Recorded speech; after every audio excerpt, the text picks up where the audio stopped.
VAT is a flat tax on consumption of goods and services, usually paid by the end consumer. It affects lower-income households more because they spend a greater share of their income on goods such as food, electricity, and water. The uproar over the recent proposed increase is therefore not surprising.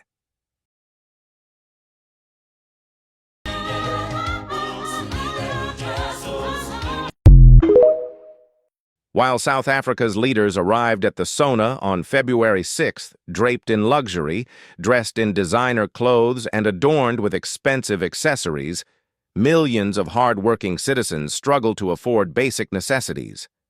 Now, with an alleged 2% VAT hike looming, the burden once again falls on the average South African, who is already stretched too thin.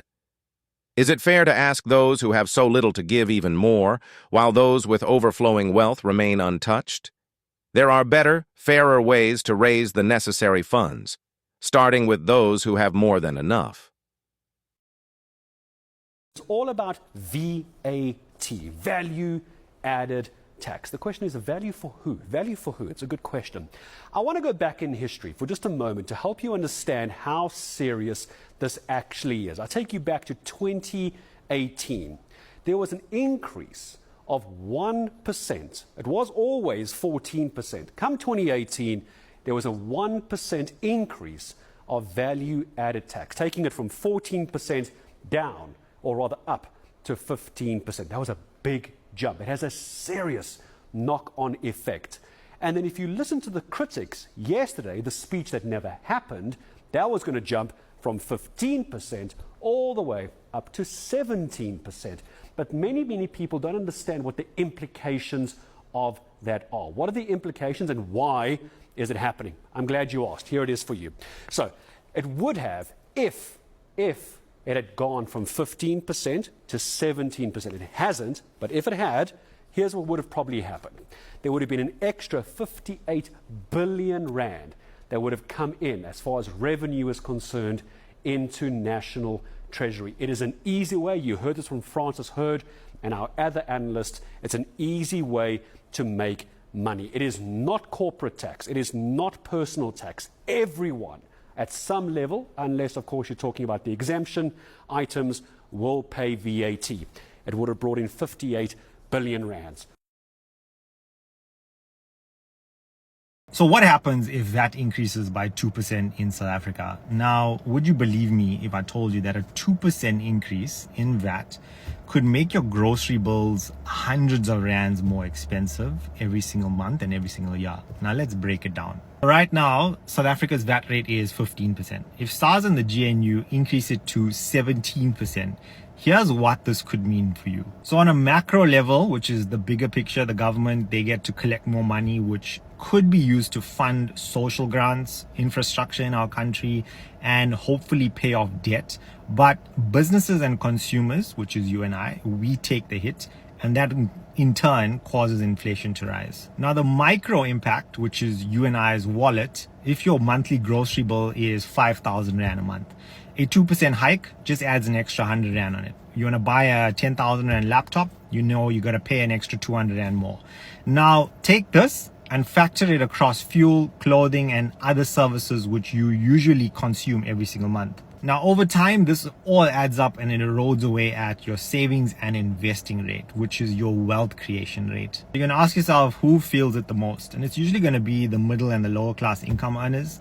Essentials like food and electricity, they become more expensive, but small businesses, the SMEs that run the economy and contribute significant amounts to the economy, these poor business owners, they have to absorb the cost because most of them cannot pass this cost on to their consumer or their customer because they might lose this customer. So their overheads and their increases in their costs are going to increase without an increase in their revenue line. So what do you think should happen? Should VAT go up? Or should the government actually find ways to boost revenue, decrease government wasteful expenditure? Drop your thoughts in the comment section. Now, Davi, so they're looking to find 300 billion, all right? Yeah. How much was this 2% VAT increase going to raise? It's probably going to add, I would guess, Well, again, depending how you do the calculations, but it should add about 50 billion to the budget. So they can collect about 50 billion on that. But in reality, it will probably be closer to about 30 billion or just over 30 billion. So lots of pain for no gain, really. Not very much, because what is going to happen, if you increase VAT, that will lead to weaker economic growth, that will lead to higher inflation, it will be inflationary. That means that the Reserve Bank will keep interest rates relatively high a little bit longer, which in itself will lead to weaker economic growth. And weaker economic growth also will have a negative impact on all other taxes, not only on VAT collection. So I think VAT increase would have given them about 30 or perhaps 35 billion extra. And Davi, realistically, what can happen between now and the 12th of March, which is the new date for the national budget to be delivered? What is going on behind the scenes now? Yeah. That answer said it all, Davi. Well, we got you. Let's see what can happen. Like I've said, the reality is we cannot carry this anymore. So we must cut back on state spending. And there are a couple of places where I think we can cut back. One is certainly on the civil servants' wage bill. Apparently, they've agreed to increase that by 5.5%. So that's something we must talk about. Then there are some other things as well. We have to start talking about privatization. We have to start talking about the so-called BEE fund that they were proposing, this 20 billion. We have to start talking about the efficiency of the state. So we must talk about cutting back on state spending. We can't increase taxes. That is certainly out of the question. Personal income taxes, we can't increase that anymore. The company taxes, we can't do that. So the big items are already maxed out. We can't get more money in. And the only option is to cut back on state spending and to put measures in place to start this economy to grow again. So that's what you have to do. And we should have done this years ago. And now we are taking so much pain because of the mismanagement of the ANC for many, many decades. I think the ANC ran into a brick wall yesterday. This is a turning point economically for South Africa, and I think politically as well. The ANC is not this dominant political party anymore, and I think they realized that yesterday. It's a lot of fun, I think. Yeah, I think yesterday, for the first time, they realized that they can't operate with total autonomy in a coalition government.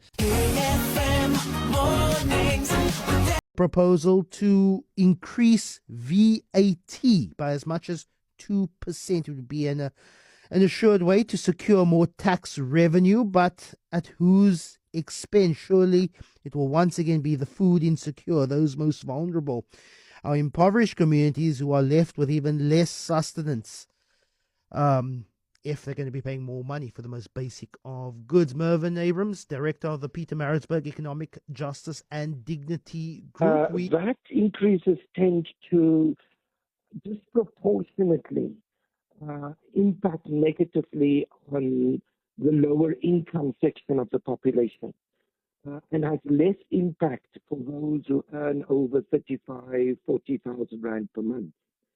So any increase in value-added tax is bound to increase food prices and it's bound to have a very negative impact on food security for low-income households, because low-income households spend disproportionately almost about 50 to 60% of their income on food alone.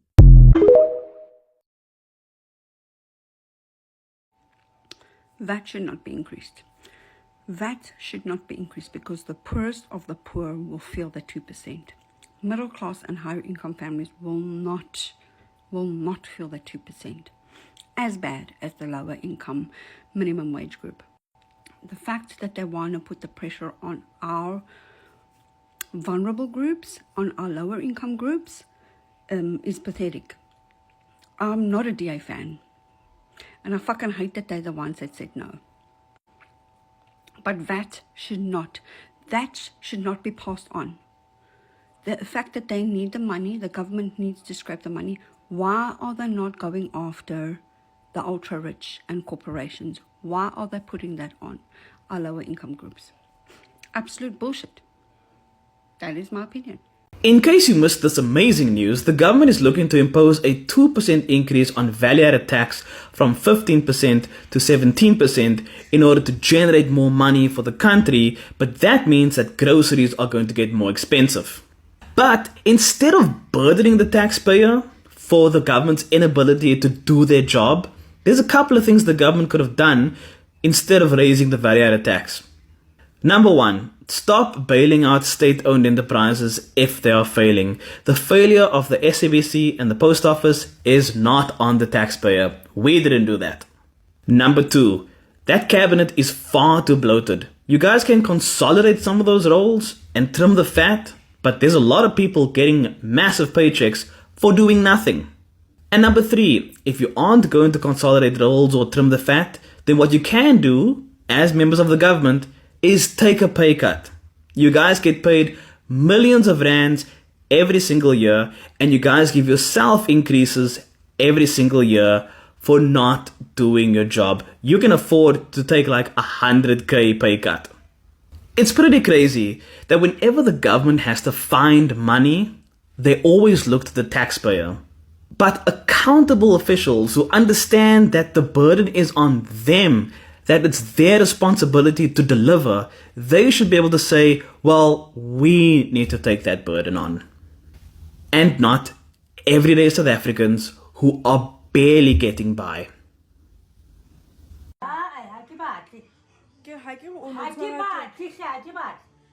Why?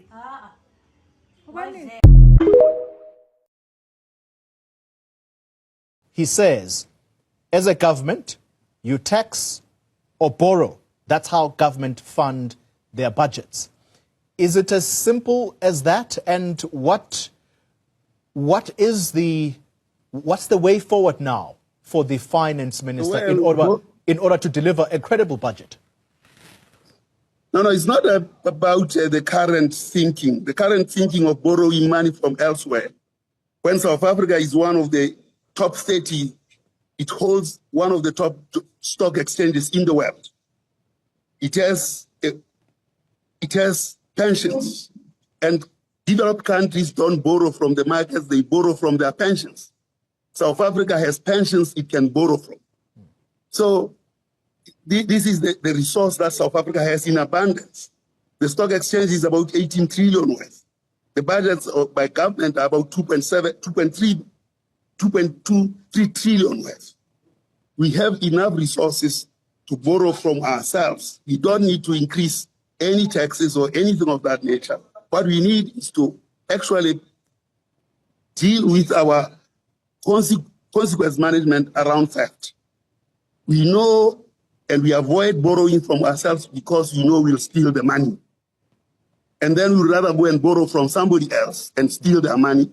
But the net effect of that is that the sovereign will still have to pay for those stolen money, either just because of laxity of management or even direct theft. The Zondo Commission is very clear on these results. Yeah. So until we confront these evils, we are going to have these kinds of problems. And this postponement will not be the last. Yeah. Wow.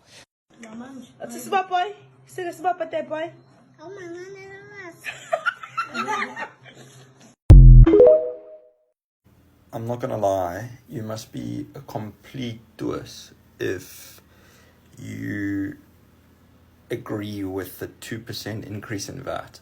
I mean, that's like a 13.3% in or decrease, should I say, in your wealth. And then you have to factor in inflation. Like, no one is going to be able to afford that. You're going to see property deals popping up in South Africa like you can't believe, because people, like the average consumer is literally just going to lose 13% overnight. And there is no ways in hell wages are going to increase 13%. No private company is going to accept that or, go ahead and do that. It's just absurd. And I hope that people don't allow that to happen, because this country's fucked if it does. There's no ways you are earning more tax from that. Guys, remember when Trump said that terrible things are happening in South Africa? Terrible things are happening in South Africa. They leaked an entire VAT increase. So here's how I think it's going to play out. So step 1, we leak a VAT increase. Step 2, we assess the feedback and the outreach, right? Then we postpone the budget speech. And then step 3, we come back like, no, guys, it's not going to be like a 2 percentage point. It's going to be a 1 percentage point increase. And you know what the public's going to do? Yeah, that's much better. We thought that these people are playing us. These people are playing us.